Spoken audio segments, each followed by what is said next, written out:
Hello, this is Dr. Terry Daniels. I am the host of the Rhythm of Business podcast, and I have with me this morning Ashley Brooke James, who is a co-founder of TRILUNA Wellness out of the Nashville, Tennessee area. So excited to have you this morning, Ashley, and wanted to get you to share with the audience a little bit about your background, history, who you are, so they know this awesome organization that I've had a chance to do some research on. So if you can just open up by sharing with us a little bit about who you are and a little bit about your company. Absolutely. Thank you for having me as a guest on the podcast. As you mentioned, I am Ashley Brooke James. I'm one of the co-founders of TRILUNA, which is a wellness company based here in Nashville, where we specialize in providing wellness experiences and enhancements to corporate conferences, meetings, and retreats. So before TRILUNA was a thing, I had over 10 plus years in IT sales and business development. And I did the thing. I climbed the corporate ladder, checked all the boxes. But during that time, I also developed chronic migraines from the stress that I was under, from the high performance, from the travel, and all of that. And during that time, I was looking for a way to heal myself because the medications that the doctors prescribed me made me just feel like I was just crazy. Yeah. And I wanted to find a more of a holistic way to care for myself. And that's when I found yoga. Mhm. And I became obsessed. I wanted to learn more. And also, as a Black woman, I wanted to be of representation because during that time, when I found yoga, although I found it and I became obsessed, I quickly realized that I was one of the only in Yeah. the studios. And I wanted to create a space for women of color to feel free to step into this area of the unknown. But I know a lot of times we're not able to do that unless we see reflections of ourselves. Mhm. So through that, I became certified in yoga um, on multiple levels, and I met my business partner. And what I realized, I didn't have the language then, but I was experiencing burnout. This was in 2014. Yeah. So we really didn't have the language to support that. And I did my whole eat, love, pray trip, got certified for yoga, but I wasn't really quite in the position to be able to just leave my corporate job. So I just taught everywhere. And I entered my second yoga teacher training where I met my other co founder, Elizabeth, my business partner, and she was experiencing the same thing. Wow. And we both really quickly realized that our corporate companies, although they provided us these luxury, beautiful gyms, we really wasn't any space for that mental health piece and that engagement piece. And so we created it. Oh wow. You know what? I'll tell you what, as I'm listening to you, Ashley, I just see this energy that's just like wow, just coming through the screen. Like now I need to come and join one of your events because I just want to learn what you're learning. And so this inspiration that you found and that your partner found, how did you bottle that up and go for it? I mean, what inspired you just like, let's just go for it? I know you talked about some of the challenges, but why'd you just go for it? We knew it was a space. We knew that it was something that a lot of people were experiencing, but didn't really have the courage to speak on it. Mm-hmm. It was like, how do we create these mental health resources for these corporate workers?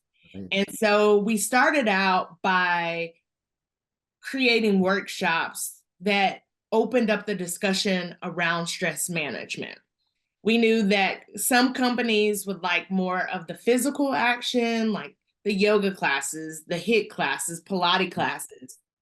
But we also knew we wanted to create space for people to understand stress and where it comes from. And so we started to package it up to where we were offering movement classes and workshops. And we just did it. but we use the community as a test. So Mm. although our customer was the corporate client, we would run these yoga and Pilates and whatever type of movement classes in the community as well as tying in some of our workshop content and components to it. So it wouldn't just be a regular yoga class. So we actually were able to do market research with our community and then shape it up, package it up so it appropriately fit our corporate clients. Wow, that is brilliant. You know, when you use the word community, and you said in your previous response, getting that language, that is brilliant to put all of that together. As you're looking out to this audience that's, entrepreneurs or future entrepreneurs, what are some of the misconceptions that a business owner or a future entrepreneur may have about being a business owner? Any thoughts there? Absolutely. I have a lot of thoughts about that. I feel like the biggest misconception, especially for, I'm just going to say, Black business owners, Absolutely. we are really, we have been casted under this Silicon Valley type of entrepreneurship that like you got to give 100% with everything that you have going on around you, and you got to commit this. But that is not reality to Absolutely. a lot of us, because we got bills and we got to keep things going in our lives. We don't really have the luxury to just stop and Mm. just focus on this. And I learned very quickly, in order for me to be a strong, innovative business leader, I got to make sure home is taken care of. I got to make sure that the bills are paid and that I have food on my table. And so I think a lot of times people are ready to jump out of their corporate jobs and or too shameful to get a part-time job that's going to help them. And we're not taught that. We're taught you got to go 100% or you're not a dedicated entrepreneur. Yeah. But as I as well do some business coaching, I'm sure you run into this as well, is like people really have a hard time understanding that there's space to take care of you, like your life. Absolutely. And the entrepreneur is a life that you're creating. Mhm. And so I think, like I said, the biggest misconception is that you have to be all in or you're not this dedicated entrepreneur. And that is just completely false. Wow, so insightful. That is so insightful. Speaking of balance, speaking of rhythm, how do you manage the rhythm of work-life balance, life-life balance, whatever we want to call it these days? How do you manage this balance, uh, being a business owner, entrepreneur with a partner in your business, and then you've got family, home, multiple calls for work, and I'm sure you all are very busy. How do you manage all of that and keep that rhythm? Um, I set monthly goals, not only for the business, but for my life. Okay. It might sound cliche, but like you got to, when you have a lot of different things going on. I'm a very task goal oriented person. So every month in my lovely little planner here, There you go. I have 3 sections. I have all the solo entrepreneur stuff that I have going on. I have TRILUNA, and then I have soul care. Good. And in that soul care, I make sure that like all of like the movement and workouts that I want to complete for that month is on my calendar. Mm. That way they become priority and I schedule around them. I also will do things like making sure that my husband and I are having dinner at the table or Mm. taking a walk. And it seems very like, why would you set goals for that? Is because he's just as busy as I am. And I'm pretty sure a lot of people experience it with their spouses or partners where they're just like in and out. And so just being intentional about planning time to not always eat in front of the TV or let's take a walk after dinner. And also, I do that with my friends too, because a lot of times when we get really busy, we can isolate ourselves from the people who bring us joy. And we have to remember that's a part of this building process.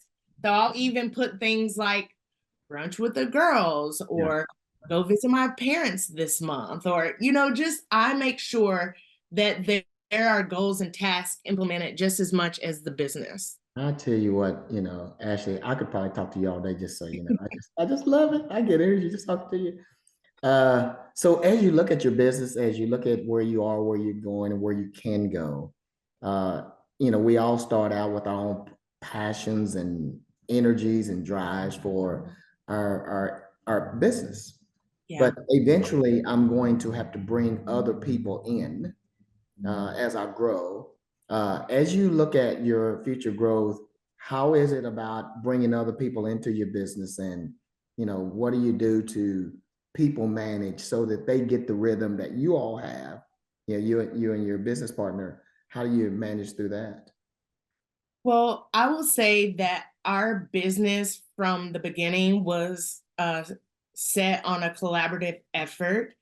Not only do we provide these wellness experiences for our corporate partners, but this was a opportunity for us to connect our corporate partners with the community. There's all these wonderful wellness professionals out there just trying to make a living doing what they love. Yeah. And there's a lot of corporations who want to be connected with them. So straight from the bat, we had contractors. We had contractors because we were just yoga instructors, but we wanted to offer a variety, a diverse sense of wellness, whether it be movement or massages or flower bouquet making, because we do feel like wellness is diverse. So straight from the bat, we were bringing in community partners to manage. So we got that sense of this is not just about us.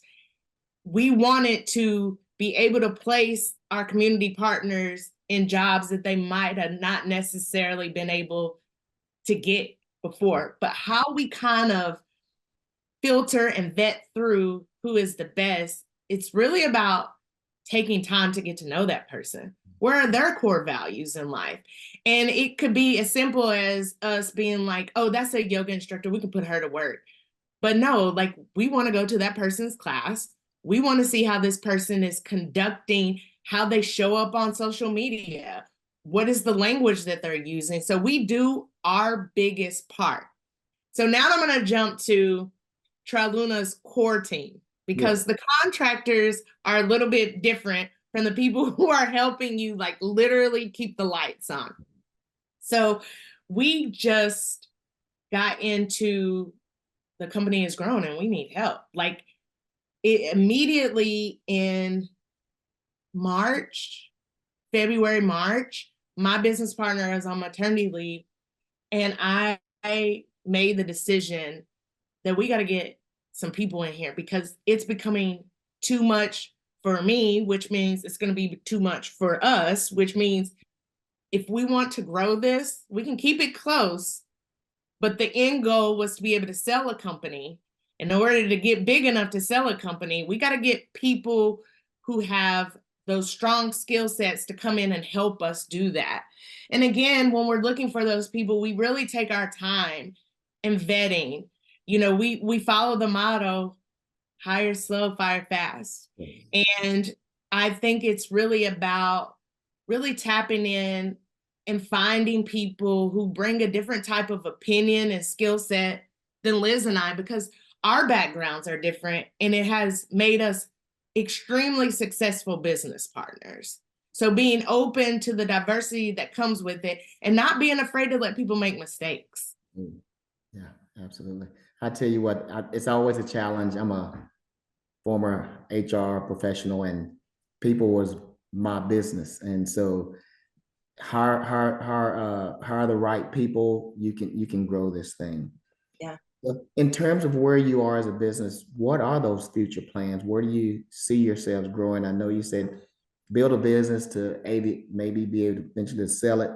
What are the future plans for TRILUNA Wellness?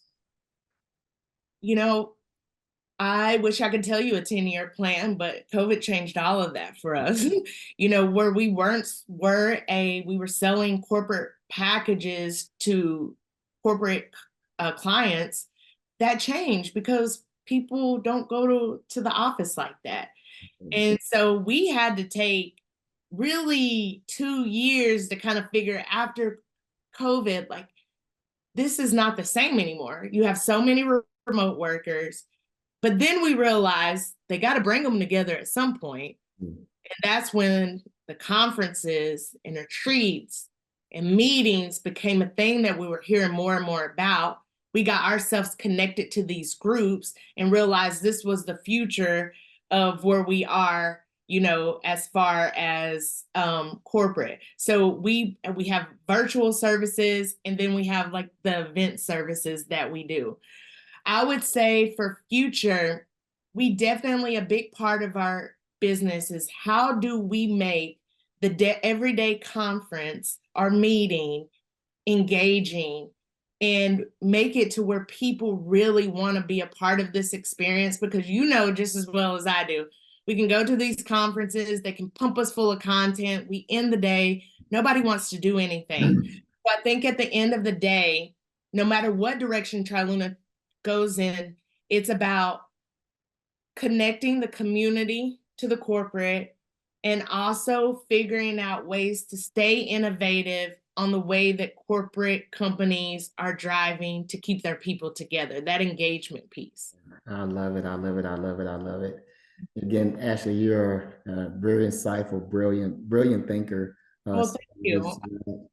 Final question, thinking about you as you're in this corporate setting, and Elizabeth, your partner in the corporate setting, that entrepreneur that's sitting at the kitchen table, that future entrepreneur that's sitting at the kitchen table, have a napkin in their hand, a piece of paper in their hand, and they're thinking about launching, they have this passion to do something different. You know, what advice do you give to that person that's thinking about, that wants to do it, that's sitting on the edge? What advice should you say to them as they're considering becoming an entrepreneur? I first would say, like, you can't be afraid, like, you're gonna fail, so just get that out of the way. And I don't even mean it like you're gonna fail and everything is, your things are gonna mess up, things are gonna shift, things are gonna, I even like to say now, like when something happens in our business, I'm always like, now I know. You don't know what you don't know. So be willing to put yourself out there, to mess up, to learn, to gain insight. I also feel like make sure you're solving a problem, that like a legitimate problem That's good.